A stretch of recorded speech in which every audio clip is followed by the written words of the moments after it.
Nós estamos terminando uma série hoje que é sobre a armadura de Deus e terminamos com a palavra agora em Efésios 6:17 para tomar a espada do Espírito, que é a palavra de Deus. Na semana que vem nós vamos começar uma nova série que é a direção divina. Como tomar decisões diante das circunstâncias mais adversas da vida. O que a Bíblia diz sobre tomada de decisões, direção divina, a próxima série, porque isso é importantíssimo que você participe. Todos nós tomamos decisões todos os dias, mas será que estamos tomando as decisões certas? Quantas decisões você já tomou que, se você pudesse voltar atrás, você diria assim: se eu pudesse voltar atrás, não teria tomado essa decisão. Eu deveria ter pensado mais, deveria ter orado mais, deveria ter refletido mais, poderia ter pedido conselho às pessoas. Direção divina fala sobre tomada de decisões. Isso pode economizar muito tempo na sua vida, se você entender o que a Bíblia fala sobre isso. Então, na próxima série, a tomada de decisões. Hoje é o encerramento da série A Armadura de Deus, Efésios 6:17, que diz: tomai também o capacete da salvação e a espada do Espírito, que é a palavra de Deus.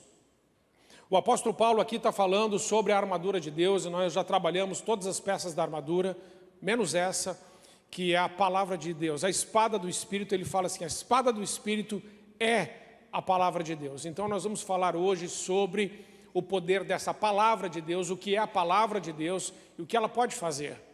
E nós precisamos lembrar que a palavra de Deus, ela foi escrita num período mais ou menos entre 1500 a 1600 anos. Vamos pegar 1600 anos. Foi o período que a Bíblia levou para ser escrita, essa palavra de Deus. 1600 anos. 1600 anos em 3 línguas diferentes, com 40 autores diferentes. 40 autores diferentes. 3 línguas diferentes. 1500 anos. Momentos da história diferentes. Mas quando você lê a Bíblia de Gênesis a Apocalipse, você percebe que é um só autor. Porque toda a Bíblia foi inspirada por Deus, inspirada pelo Espírito Santo. Ela inspirou esses homens ao longo desse tempo a escreverem esta palavra. Portanto, essa palavra não é uma palavra de homem. Essa palavra é uma palavra de Deus. E essa palavra, o apóstolo Paulo diz, essa palavra é uma espada. E nós precisamos entender que essa espada, que é a palavra de Deus, antes de ela ser uma arma de ataque contra o inimigo, porque a gente ouve muito isso, a peça da armadura de Deus que a gente usa para atacar o inimigo é a palavra. Porque lá quando Jesus estava em Mateus capítulo 4, na tentação no deserto, e o diabo foi tentá-lo, ele usou a palavra de Deus para refutar todas as tentações de Satanás e prevalecer contra o inferno. É verdade. Mas nós precisamos entender que essa espada, antes de cortar o inimigo, ela nos corta. Antes de a gente empunhar essa espada para guerrear contra Satanás e os seus demônios, o império das trevas e tudo que vem do mal contra a nossa vida, nós precisamos entender que essa palavra, que é a espada, que é a palavra de Deus, enquanto você examina ela, ela te examina. Enquanto você observa ela, ela te observa. Enquanto você estuda ela, ela te estuda. Porque esta palavra aqui, irmãos, diz Hebreus capítulo 4, versículo 12. Diz que essa palavra aqui é viva. Essa palavra aqui é eficaz. Ela é mais afiada que qualquer espada de 2 gumes. Ela é capaz de separar juntas e medulas e de discernir os pensamentos e as intenções do coração. Essa palavra é viva. O que nós entendemos dessa palavra quando o autor aos Hebreus diz que ela é viva? Se ela é viva, então ela é uma pessoa. João capítulo 1, versículo 14, diz que o Verbo se fez carne e habitou entre nós, cheio de graça e verdade. O Verbo é Cristo. E Cristo, que é o Verbo, que é a palavra, ele se fez carne. Então precisamos entender que a palavra de Deus não é só uma palavra. A palavra de Deus não é um conceito. A palavra de Deus é uma pessoa. A palavra de Deus é o próprio Cristo, encarnado. quando você estuda essa palavra, quando você examina essa palavra, quando você deixa essa palavra penetrar no seu coração, é Cristo Jesus que está penetrando dentro de você, do seu coração, da sua vida. Quando você interage com a palavra de Deus, você interage com o próprio Jesus Cristo.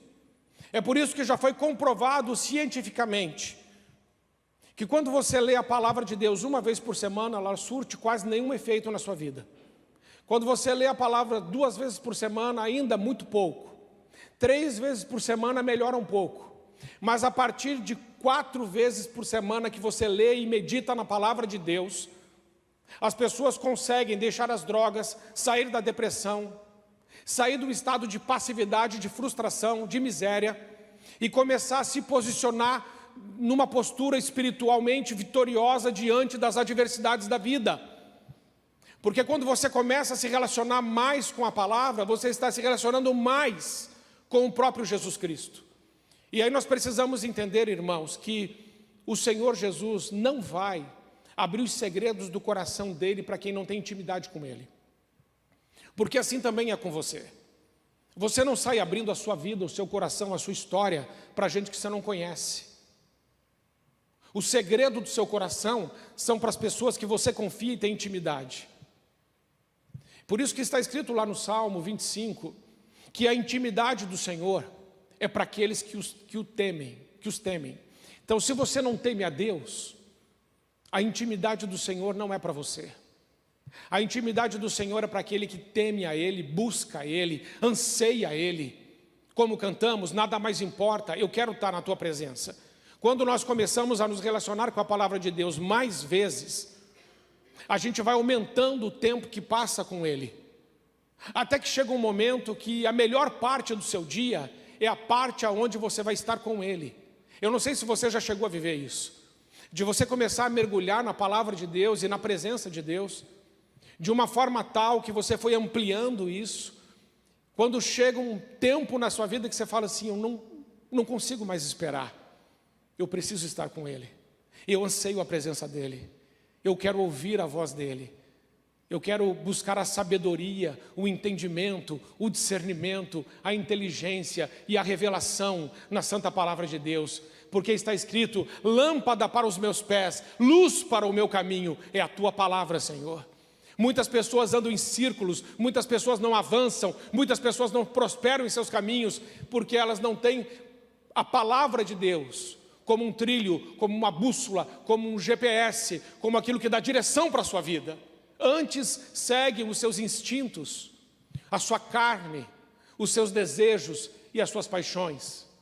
Mas quando seguimos a nossa carne, o nosso instinto, tem um caminho iluminado, um caminho abençoado, um caminho esclarecido, um caminho claro.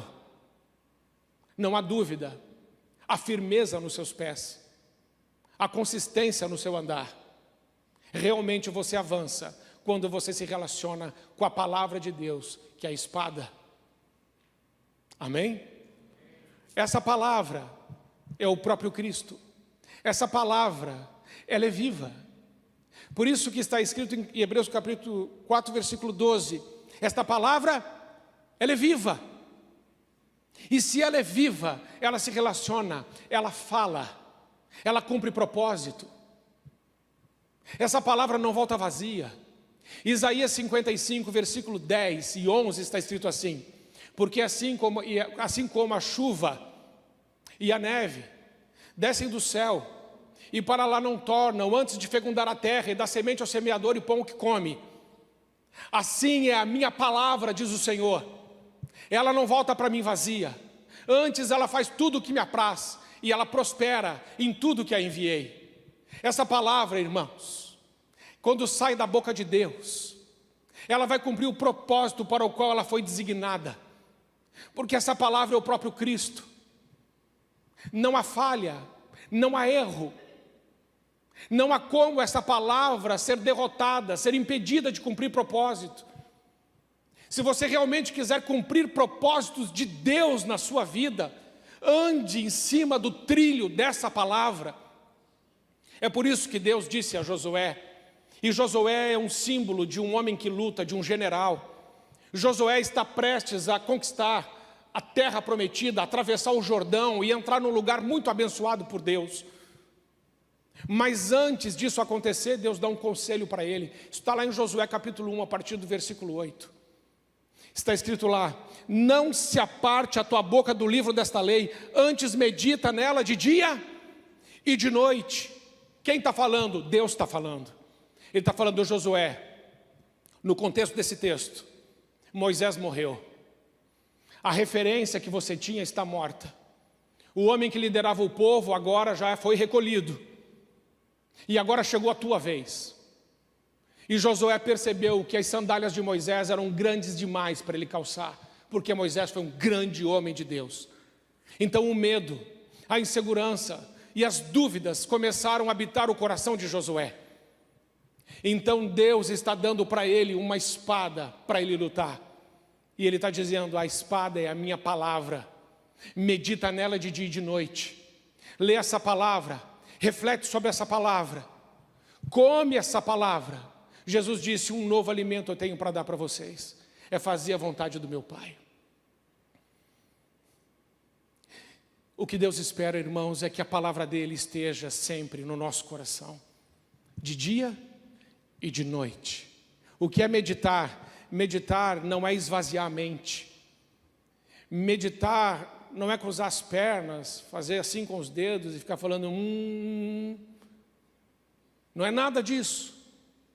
Meditar significa você ler a palavra de Deus em voz audível. Porque a fé vem pelo ouvir e ouvir a palavra de Deus. Se você quiser ter fé, então leia a Bíblia numa altura que você possa ouvi-la. Porque essa palavra, como lemos, ela vai fecundar a terra. E você tem que entender uma coisa: você é pó. Você foi feito do barro. Essa palavra quer fecundar o teu coração. E se você permitir que essa palavra fecunde o teu coração, você vai começar a frutificar e o fruto vai glorificar a Deus.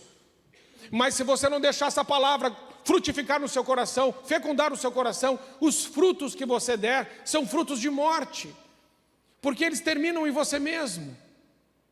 Mas os frutos que vêm pela palavra de Deus são frutos de vida, porque fazem o propósito de Deus se cumprir nessa terra. E nós precisamos entender essas coisas, porque senão nós não vamos nos relacionar com a palavra de Deus.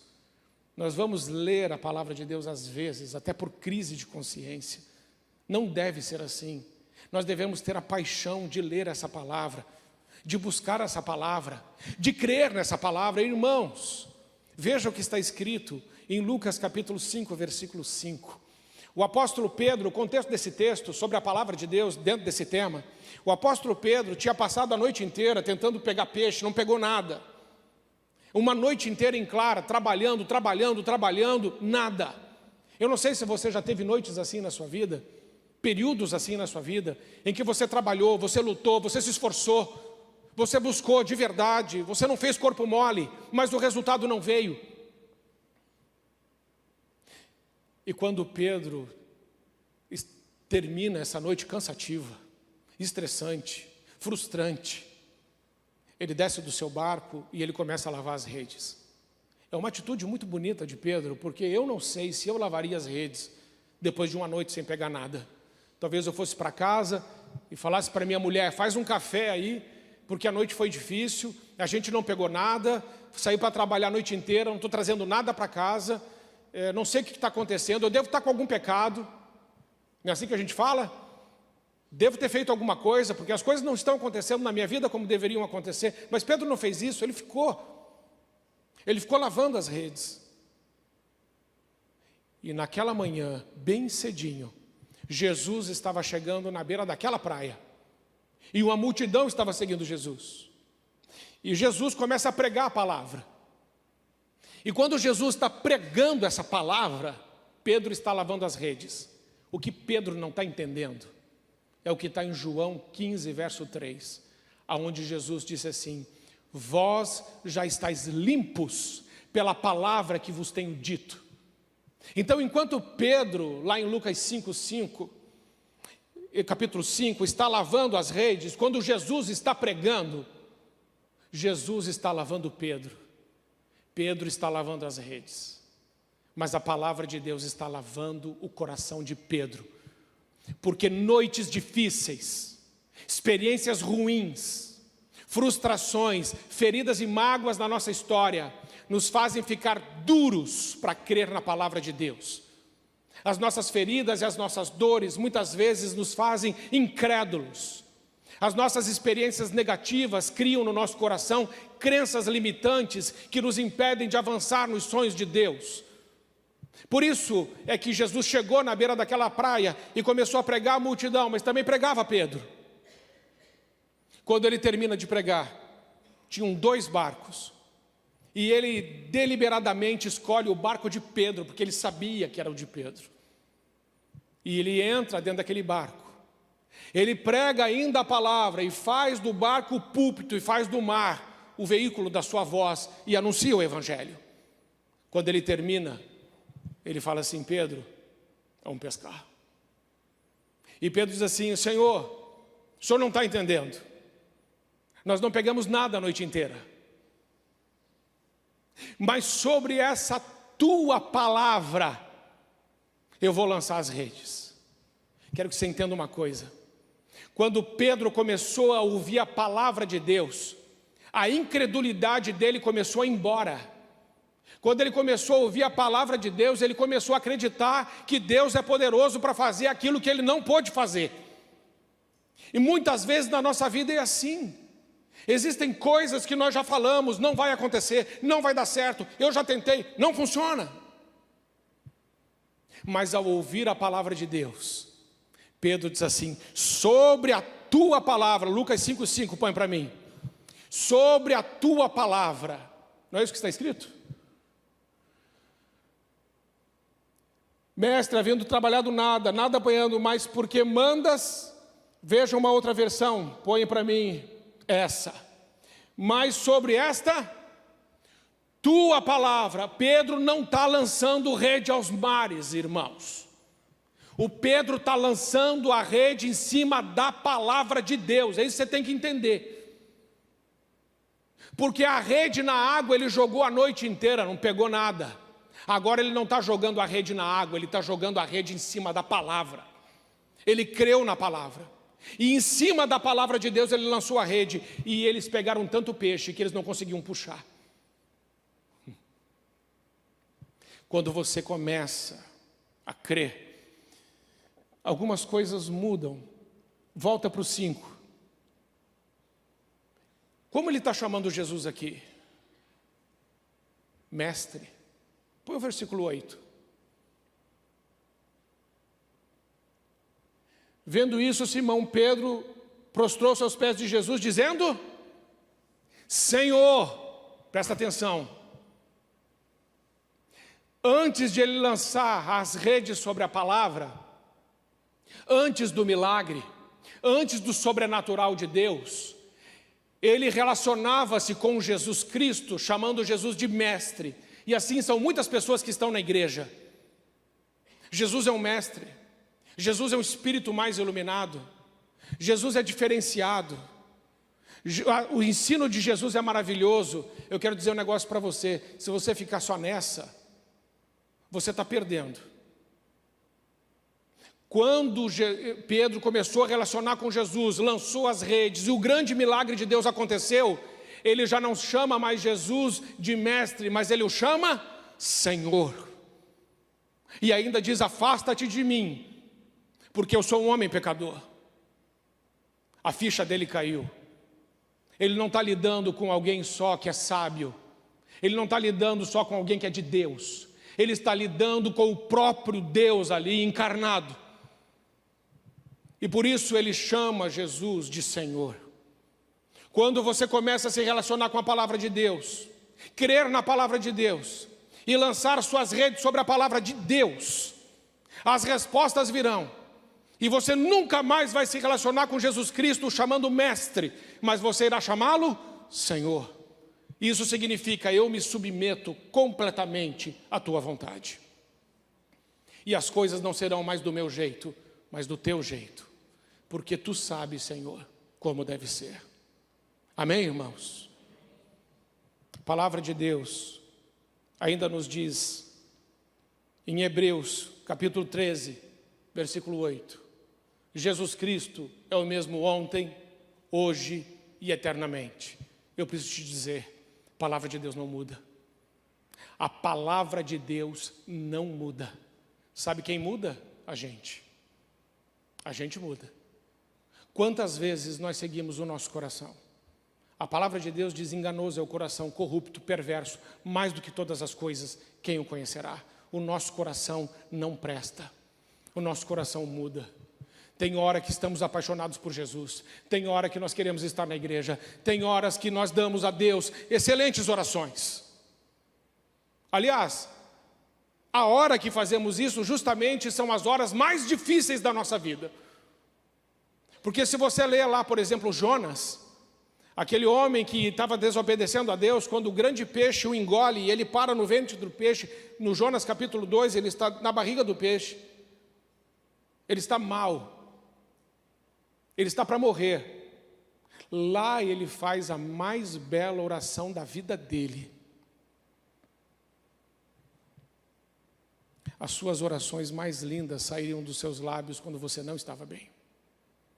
Quando você não estava no controle. Quando você entendeu que você é pó. Que a ciência não resolve. Que você não resolve. Que a religião não resolve. Naquela hora você dobrou os seus joelhos e falou: Senhor. Você falou: Senhor. Se o Senhor não resolver, eu estou perdido. É por isso que Deus permite deserto na tua vida e na minha vida. Para quebrar esse orgulho miserável e nos colocar de novo no nosso lugar. É por isso que Deus permite que a gente sofra. Porque sem sofrimento, irmãos, não há maturidade. Hebreus 5:8. Jesus Cristo aprendeu por meio daquilo que sofreu. Jesus, por acaso, era imaturo?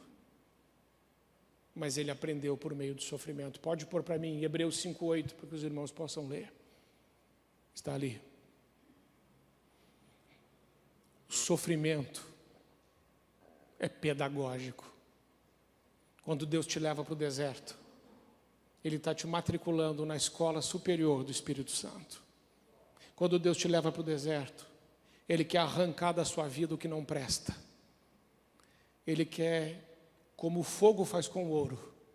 Quando a gente olha para a nossa aliança, para o ouro que a gente carrega, a gente olha e fala: está perfeito.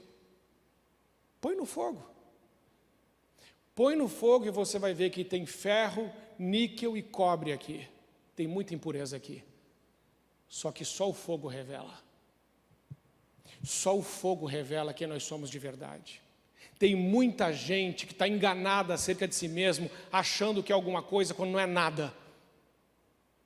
Aí Deus esquenta um pouco a chapa para ver se a ficha cai. É nessas horas, irmãos, que a gente se ajoelha e diz: ah, Senhor, tem misericórdia de mim. Ajuda-me, socorre-me. E Deus, na sua bondade, nos ajuda e nos socorre. E depois nós voltamos a ser a mesma pessoa que éramos antes. Mas não deveria ser assim. Deveríamos ter aprendido e realmente ficar perto dele. Quero encerrar com aquele versículo que disse hoje para os irmãos aqui no momento de dedicação. Jesus disse: vinde a mim, todos vós que estáis cansados e sobrecarregados, e eu vos aliviarei. Vinde a mim quem? Todos. É o convite mais democrático da Bíblia. Mas eu sou espírita, eu sou do candomblé, eu sou um satanista. Você é bem-vindo aos pés de Jesus. Jesus não tem preconceito, o homem tem. Jesus não tem. Vinde a mim, todos. A mim, ele disse. Todos quem? Os que estão cansados e sobrecarregados. Mas quem está cansado e sobrecarregado? Todos. Jesus disse: eu não vim para os sãos, eu vim para os doentes. Eu não vim para os justos, eu vim para os pecadores. Mas a Bíblia diz: não há um justo sequer, todos pecaram. Pois é, o que Jesus está dizendo. Só que tem gente que se acha justa e tem gente que se acha sã. E Jesus disse: para esses eu não vim. Eu vim para aquele que olha no espelho e fala: pobre de mim, sem o Senhor. Então vinde a mim todos, que estáis cansados e sobrecarregados. Existe uma carga que é tua e Deus não vai levar. Mas existe uma sobrecarga na tua vida que não deveria estar aí. Esta sobrecarga, ele disse, esta eu tiro. A sua carga você leva, o peso extra é meu. Você tem peso extra na sua vida? Você está carregando uma mochila a mais, uma mala a mais? Pastor, você não sabe nem qual é a mala que eu estou carregando. Não é dessa mala que eu estou falando. Eu estou falando daquele peso que fica na sua alma. Já viu? Aquele peso que te tira o sono, que dá síndrome do pânico, que dá taquicardia, que dá crise de ansiedade. É desse que eu estou falando. Todos que estão cansados e sobrecarregados, eu vos aliviarei. Tomai de mim o meu jugo. Mateus 11, 28, filhinha. Tomai de mim o meu jugo, que é suave, e o meu fardo, que é leve. O que é jugo? Jugo é o conjunto de entendimento e aplicação das Escrituras na minha vida. O que é o jugo de Cristo? O jugo de Cristo é a palavra de Deus. Tomai de mim o meu jugo que é suave. Por que Jesus disse isso? Porque nos dias de Jesus existiam mestres. E esses mestres colocavam um jugo pesado sobre o povo. E Jesus chegou a dizer para eles: vocês, fariseus, hipócritas, raça de víboras, vocês não entram no reino de Deus. E quando vocês tornam uma pessoa nova convertida, vocês dificultam a entrada delas no reino de Deus.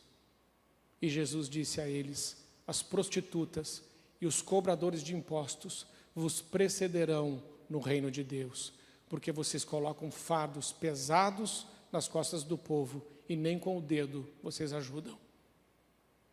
Mas ele disse: mas eu não sou assim. O meu jugo é suave. O meu fardo é leve. Seguir Jesus não é pesado. Nunca foi. Nunca vai ser. Seguir Jesus é uma vida de alegria e de paz. Não estamos isentos de sofrimentos. Mas esses sofrimentos jamais vão roubar a nossa paz. Jamais vão destruir a nossa autoestima. Jamais vão roubar os sonhos de Deus na nossa vida. Como eu preguei aqui na quinta passada, Paulo e Silas estavam presos. E eles estavam, diz a Bíblia, na prisão interior, ou seja, eles estavam uma espécie de alçapão, de calabouço, com os pés presos num tronco. Estava doendo, eles tinham sido açoitados, as costas estavam abertas pelos açoites. E à meia-noite, os dois estavam cantando ao Senhor. Sabe o que é isso? Isso é viver uma vida cheia do Espírito Santo. Os açoites desse mundo não tiraram o louvor dos lábios daqueles homens, porque eles tinham no seu coração a palavra de Deus. Você entende esse poder? Quantas vezes você perdeu a paz tão rápido? Você estava bem, estava tudo bem. De repente aconteceu uma coisa e a sua paz foi embora. Deixa eu te dizer uma coisa: a paz é tua. Não entregue a sua paz e a sua alegria por causa das circunstâncias da vida. Por pior que sejam, permaneça em paz, porque Jesus disse: a minha paz eu vos dou. O que Jesus fazia no meio da tempestade? Ele dormia. Sabe por quê? Porque não existe tempestade que tire a paz do Rei dos Reis. Assim não deve existir tempestade na sua vida que te tire a paz. Porque a sua paz você recebeu de Deus. Conserve ela no seu coração. A sua alegria vem do Espírito Santo. Ninguém pode te roubar. Às vezes a gente vê uns crentes carrancudos, desanimados. Ou pessoas que eram bem alegres, daí se convertem, ficam fechadas. Falei, o que aconteceu com você? Desconverte. Você era uma bênção, se converteu, virou esse troço. Desconverte então. Porque quem está com Cristo tem que ter alegria, amém, irmãos? A gente tem problema, mas a gente tem Deus. A gente tem problema, mas a nossa pátria não é essa, a Bíblia diz que é celestial. Para onde estamos olhando? Precisamos olhar para o alto, para o céu, para o Senhor e dizer, Senhor, me conserva firme na Tua palavra. Se você fizer isso, você está apta a desembainhar a espada que é a palavra de Deus, a olhar nos olhos do diabo e dizer, daqui para fora. Aí você está pronto. Não adianta você investir contra o inimigo se você está cheio de feridas, cheio de brechas, todo esbudegado. Aí não adianta. Entenda que Deus trabalha primeiro em nós, para depois trabalhar através de nós. Então, como é que a gente muda a nossa vida? Conversando com Ele, todos os dias. E de preferência, na primeira hora do dia. Na primeira hora do dia. Não sei que horas você acorda, acorde 20 minutos antes, para conversar com Ele. Eu tenho certeza que você vai começar a responder diferente para as adversidades da sua vida. Eu tenho certeza disso. Eu tenho certeza que coisas ruins acontecerão no seu dia também, mas a forma como você vai reagir é completamente diferente. Eu tenho certeza que pessoas irão te procurar para conversar, mas a palavra que vai sair do seu lábio é uma palavra inspirada pelo Espírito Santo, que vai fazer diferença. Você está entendendo? Não é fazendo grandes coisas. A santidade não está em grandes coisas. A santidade está nos detalhes. Que Deus nos ajude a termos esse compromisso de amor com Ele. Mas é de amor. Não é relacionar com Ele todo dia para pegar a espada e dizer, aí capeta, agora você está frito. Você não entendeu. É para você estar tão cheio dele que o inimigo vai olhar para você e falar assim, melhor não mexer. É melhor não mexer com ele, com ela, porque o Senhor está ali. Amém? Você entendeu direitinho? Vai fazer devocional. Pastor, o senhor falou tudo isso para eu fazer um devocional? E sustentar esse devocional em nome de Jesus, amém? Porque, gente, quando o ano começa, é sempre assim. Esse ano eu vou ler a Bíblia toda. Dá 3 meses o miserável já esqueceu que tem Bíblia. Então, esse ano eu vou conhecer mais o coração do meu Pai. Esse ano eu vou ouvir a voz do meu Senhor. Esse ano Deus vai me usar como nunca me usou. Esse é um ano de vitórias. Esse é um ano de milagres. Esse é um ano do poder de Deus. Esse é o ano que eu vou triunfar sobre os meus inimigos. Amém, irmãos? Te motivei no final? Amém, então. Vamos ficar em pé, vamos orar. A equipe de louvor pode subir. Pai querido, eu quero agradecer ao Senhor pela Tua santa palavra. Senhor, nós sabemos que a Tua palavra diz que não é por força e nem por violência, mas é pelo Espírito do Senhor. Pai querido, nós sabemos que as maiores vitórias da nossa vida, elas são simplesmente uma consequência de caminharmos contigo.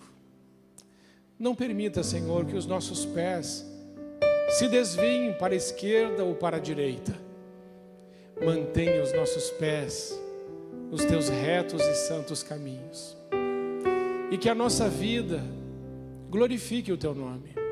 Que através da nossa história o Senhor seja conhecido e reconhecido. E que possamos, Senhor, experimentar uma vida de poder. De um poder que não é nosso. É um poder que vem do céu sobre a nossa vida para cumprir propósitos eternos. Senhor, tira de nós todo medo, toda apatia, toda frieza, toda insensibilidade. E faz de novo o nosso coração queimar de amor por Ti. Que o nosso maior desejo seja estar naquele momento, naquele tempo contigo. Que seja o momento mais aguardado do dia, onde nós te encontramos, ouvimos a Tua voz, nos ajoelhamos, choramos, abrimos o nosso coração, falamos das nossas coisas. E naquela hora a gente fica tão vulnerável e parecemos tão frágeis, e de fato somos. Mas quando nós nos levantamos depois desse tempo, parece que nós somos indestrutíveis, porque percebemos a Tua presença na nossa vida. E Senhor, não nos deixe sermos egoístas. Precisamos dividir com os outros o que temos de melhor. E o que temos de melhor é o Senhor. Então, ajuda-nos, Senhor, com sabedoria, a multiplicarmos o Evangelho da graça do nosso Senhor Jesus Cristo. Dá-nos sabedoria para fazer isso. Não queremos ser crentes chatos. Ninguém aguenta isso.